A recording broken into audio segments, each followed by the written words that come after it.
Welcome to The Explainer. Today, we're diving into a genuinely fascinating question. Which surgeons are actually going to earn the most in 2026? Now, you might think, hey, they all go through grueling training, so they probably all make roughly the same, right? Well, the reality is wildly different. As we'll see, a surgeon's paycheck is driven by this incredible mix of economics, geography, and cutting-edge tech. So let's jump right in and see what's really moving the needle in modern healthcare. Here is our roadmap for today. First, we'll look at the surgical salary gap, then the highest paid specialties. After that, we'll map out the global pay divide, weigh salary against quality of life, and finally, peek into the future of surgery. All right, Section 1, the surgical salary gap. So while literally every surgeon puts in well over a decade of brutal study, endless night shifts, and high-stakes training, the financial rewards at the end of that tunnel are vastly different. To put this in perspective, check out this number. A neurosurgeon in the United States can easily earn more than double the salary of a general surgeon practicing over in Europe. And in some cases, highly specialized spine surgeons using robotic systems are pulling in incomes that rival senior corporate executives. Crazy, right? But why exactly does this happen? Well, surgical pay isn't just some random number pulled out of a hat.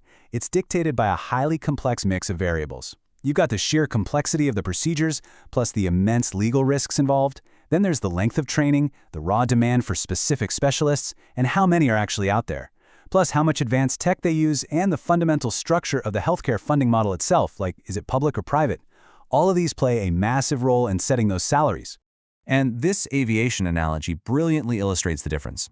Think of it like this. On one side, you have a domestic pilot flying routine short routes. That's kind of like a general surgeon setting a broken wrist. It's highly skilled work for sure, but relatively lower risk. But on the other side, you've got an intercontinental pilot navigating through extreme weather. That's your neurosurgeon, removing a brain tumor just millimeters away from the areas that control speech or memory. The technical challenges there are simply on a whole other level, and the compensation reflects that extreme risk and complexity. Moving on to Section 2, highest paid surgical specialties. Shifting our focus specifically to the United States for a second, let's look at the absolute ceiling of surgical salaries and the fields that actually command these astronomical figures. Neurosurgery sits comfortably right at the top, with average annual compensation hitting around $760,000. And get this, some specialists even cross the $1 million mark. This is driven by over 15 years of intense training and some serious legal risks. Following closely, we've got orthopedics at $650,000 and cardiovascular surgery at $580,000. Heart surgeons especially are performing life-or-death emergency procedures within hours, so their availability and immense technical skill are highly compensated. Now, let's zoom in on orthopedics. Why is it so incredibly lucrative? Honestly, it comes down to demographics. We've got an aging global population, and that drives an immense demand for the four main procedures you see here: knee replacements, hip replacements, spine surgery, and treatments for sports injuries. Because of this massive volume, orthopedics has transformed into a highly tech-driven field. They're heavily adopting robotic systems and AI, which just further skyrockets the economic value of these specialists. We also absolutely have to talk about plastic surgery. This field occupies a totally unique space because it perfectly blends reconstructive medicine with aesthetic medicine. Surgeons here are averaging about $540,000 annually, though cosmetic-focused practices can earn way, way more. What really sets this apart from the others we just looked at is that cosmetic surgery is frequently driven directly by consumer demand. It completely bypasses the traditional insurance reimbursement models. It's a whole different ballgame. All right, Section 3, the global pay divide. When we zoom out and look at the map, it's wild to see how geography completely rewrites the economic reality of medicine. In the U.S., the dominant private healthcare model, high reimbursement rates, and intense market competition lead to incredibly high salaries. We're talking median earnings for positions exceeding $239,000 even before they specialize. But that comes with a heavy burden of grueling hours and massive malpractice costs. Meanwhile, Europe operates largely on a public model. That means lower salaries, sure, but way greater stability and a much better work-life balance. And Asia? Well, it's a mixed bag, completely defined by diverse extremes, depending on the specific country or region. Looking closer at Europe's landscape, the nuances are just fascinating. Switzerland is the undisputed salary champion here, offering between 300,000 and 600,000 euros, mostly thanks to a booming economy and a strong private healthcare sector. Germany also pays very well, especially for tech-focused surgeons. Over in the UK, they rely on the NHS, which offers lower pay but fantastic employment protections. Sadly, places like Italy and Spain are struggling with lower compensation, and it's actually causing a medical brain drain as talented surgeons pack up and move abroad. And finally, the Nordics. They offer lower pay, but they're incredibly attractive for their world-class work-life balance. Over in Asia, we're looking at contrasting universes. On one hand, Singapore acts as a total outlier. They have a strong private sector allowing top surgeons to pull in Western-level salaries.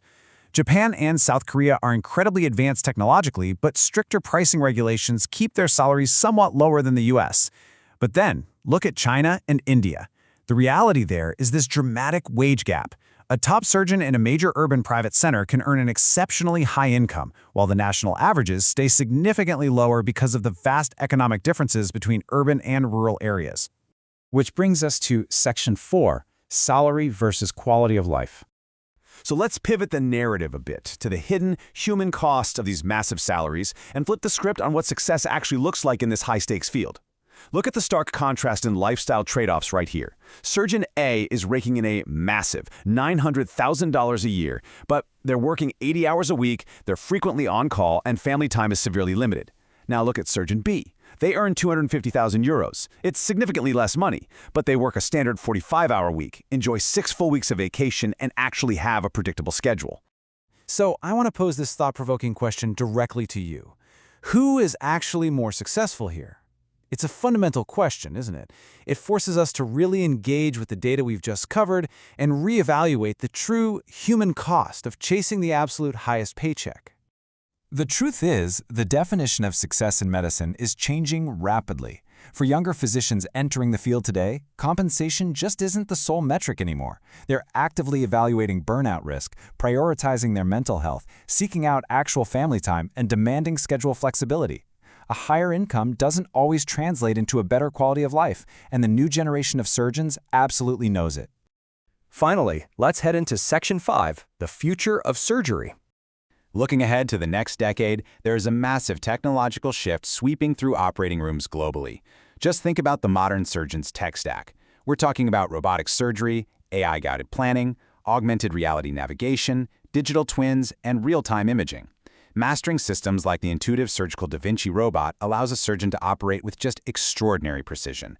This reduces complications, it shortens patient recovery times. And because hospitals recognize this incredible value, a surgeon's technological expertise is rapidly becoming one of their absolute greatest economic assets. And it really all boils down to this. The future surgeon may be a hybrid between physician, engineer, and data scientist. It's no longer just about memorizing anatomy, right? It's about seamlessly integrating human judgment with machine intelligence to achieve the absolute best possible outcomes for patients. Which leaves us with this final, massive question to ponder. Will the highest-paid surgeons of tomorrow be the ones who simply have the steadiest hands, or those who best collaborate with artificial intelligence? The transformation is literally happening in operating rooms today.